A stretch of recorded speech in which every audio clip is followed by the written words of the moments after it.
Frigg havde en drøm. Hun så en ild, som startede med en hvisking. Et navn brændt i den, Loke. Men Frigg fortalte aldrig Odin, for det var ikke bare en ild, det var en fremtid, hun ikke kunne ændre. Odin stod ved verdens kant og spurgte, hvad så du?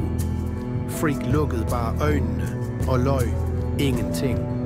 Men guder kender løgn og slik, vinden kender torden. Og Loke, han kendte det mest.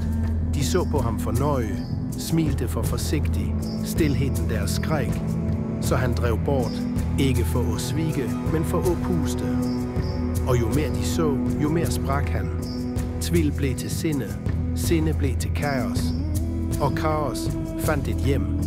En nat, da Odin gik forbi Bifrost, så han Frigg stiger op på stjernene. Han spurgte igen, hvad så du den dag? Hun så op og viskede stille, jeg så et godt hjerte, hjertet før det nogen gang havde syndet. Odin sagde ingenting. Han vendte se bare mod stjernene og undrede om skæbnen begynder med ild eller med frygt.